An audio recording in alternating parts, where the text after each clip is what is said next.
Happy Friday, welcome back to number 6 with Cheese. Today, Connie's Pizza, their Italian-style beef and uncured pepperoni. Excited you're here. That's right, guys. We're also doing a Patreon shout out today to Mr. Stephen Carrington, who signed up on Patreon for the $270 a year tier. Wow. Paying up front, you get to save a little bit of money. I mean, that's a huge chunk of money to give to us for the full year. We appreciate it. We hope what you're getting in return equals the gift you're giving us, Mr. Stephen. You're an American hero, don't you forget it. Let's get to the B-roll.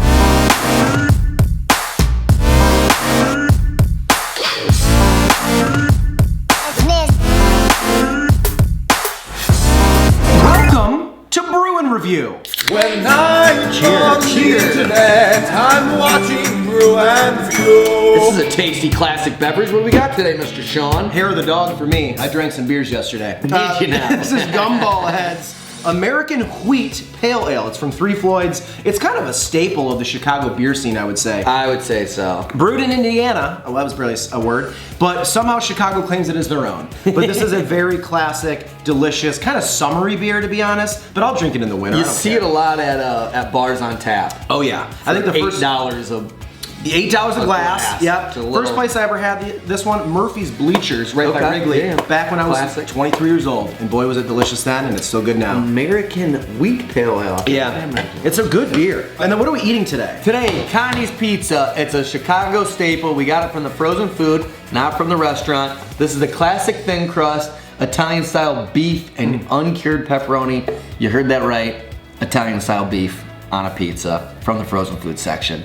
Excited to try it. I damn near dropped my shopping basket when I said Italian beef and the frozen food aisle on a Connie's Pizza. I almost dropped my basket. But they've been around since the 60s. This is a Chicago staple. This, you cook this, I think, immaculately. It looks very good.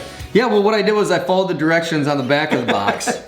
Don't you dare compliment my cooking skills. Yeah, we did 425, 18 to 21 minutes. We did it for 18. The top looked done. The bottom felt a little weak. We kept it another 2 minutes. So if you're following along at home, that's kind of what we did. Still feels a little flimsy on the undercarriage, but we'll have to see once we get to feast and let you know if we should have kept it. Would have been tough to keep it in longer because the top's looking a little toasty, but yeah. We'll let you know. I'm still excited for the taste. I think I like Connie's a lot. I was gonna say, I thought that was a no Italian beef one. It kind of was a no. Kind of was sliding a little. You're gonna want to grab that. There you go. It's a little weak on the beef. Little weak on the beef. Only a few slices are really feeling it, you know? Yeah, this is a little thin. I mean, this is a tough one to cook, I guess. Yeah. Huh? All right, here we go. The classic thin crust from Connie's. Cheers. Beef and pepperoni. It's got that cornmeal. I forgot. Connie's sneaks that in there. It's got that grittiness on the bottom. Great texture. It tastes really good. This is a good pizza, man. The Italian beef is not gross. Not at all. There's not very much of it, but this is like overall the build of this pizza is really good. The sauce is kind of that, like, you struggling over there? I think I just burned the 3 layers deep in my mouth. Too much ingredients came off? The sauce was sparkling hot.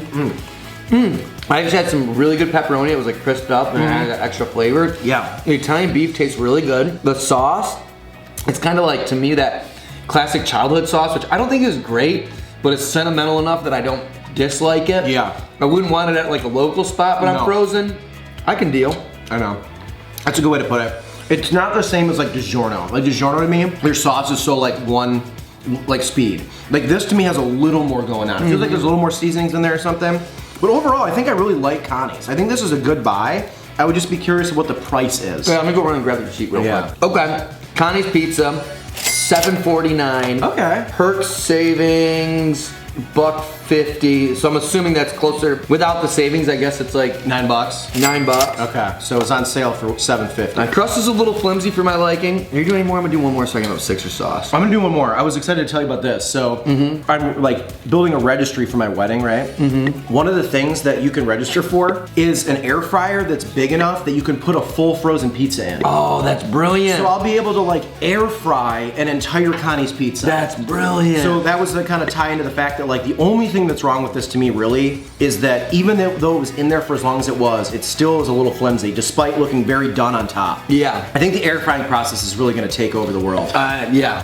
Excited to get into this next little slice. I do really like the Italian beef. I was a little worried that the meat would be like, it doesn't look grand. No, not at all. I don't expect, Yeah, I don't expect it to fine. be a grand looking Italian beef. And it fits well with the puzzle of the pizza. Like it helps, doesn't hinder. This tastes really good. Like, it's a good tasting pizza. Sixer sauce, I'm back on the mild now. Yeah, mine's great. Like, I keep going like teeter totter. Which one I like more right now? On the milder one. Oh yeah. You can taste the like sweetness even more because the heat's not getting you as much. I love the cornmeal that you brought up. Wow. To me, this is kind of like a better child's pizza. It's like a little kid's pizza with better top ingredients. It feels like a Red Baron on steroids. Yeah, that's a great way to put it. Pull down a little bit of the back of your pants, get the steroid needle in the fatty part of your butt, inject it into the Red Baron ass, and this comes out. Okay. I was joking, come on. I really enjoyed that. That's an excellent slice. Yeah, Sixer sauce brings the best out too. This is Oh, great. this had jardinera on it? It's supposed to. Oh, jardinera seasoning. Okay. Wow, okay. Okay, so maybe that's where I'm getting a little bit of that complex flavor that I thought was in the sauce. It's actually jardinera seasoning. All right, let's break this down, then we'll do a little thumbs up or thumbs down. What'd you think overall? Start with the beer for the tax man. Great beer. Not huge into the wheat or pale ales lately. Yeah. But still, if you're into that thing, this has always been one of my favorites. And then for the pizza, not the best chassis. The crust, like I said, it was kind of flimsy. It was hard to get cooked up to the right level without just totally toasting the top of the pizza. But everything else, well, also the sauce was kind of childlike. It wasn't like, which is fine with me because, like I said, it's got that kind of childhood. It's a nostalgia flavor. factor. Yeah, the nostalgia factor. But everything else was kind of top notch. Like I really like the Italian beef on there. I thought the pepperonis were great. And I think the cheese did a great job of doing its job, and then the addition of cornmeal on the bottom, and it did have some like really good flavoring. I didn't know it was jardinera at the time, but like knowing that now, yeah, I think those flavors came through a little bit, not as hard as like jardinera on top, but seasoning I thought was great too. Gumball Head, I think maybe the only wheat beer that I'll actually get. Yeah. I don't know what it is. They kind of like are in their own little elite realm for me for some reason in that like beer style. I really dig it. And this pizza just far above average. Like we have so many average pizzas, and this one to me, I like genuinely was really excited for the second piece. To me, that normally means that I'm like hype on this pizza. They could have done some things better for sure. Like just the cooking thing, it just stayed flimsy. And then they could have added some more toppings. But overall, if for $7.50 in a sale price, I think it's a good deal. I think it's a good deal too. For the frozen food aisle, so. Eric McCluskey, drum roll please. Thank you, sir. All right, on the count of 3, thumbs up or thumbs down, whether or not you like to enjoy it. But the main thing is, should they buy this? Based on our endorsement, the Connie's Pizza, basically Italian beef and pepperoni. You ready? Yep. Ho! 749. Yes. I'm in on it. Yeah, absolutely. Guys, don't forget to like this video, subscribe to the channel. New pizza videos like this, basically every Friday. We're having a lot of fun with the show as we've been doing for years. And then today, when you shop for frozen pizzas at the grocery store, do you go based on sale price? Like, do you look at the price and buy off that? Or are you a brand guy? Like, you know which ones you like, you stick to your brand. Let us know how you shop for frozen Zaz, and we'll see you Monday for a brand new episode. Sure, I'll have a drink.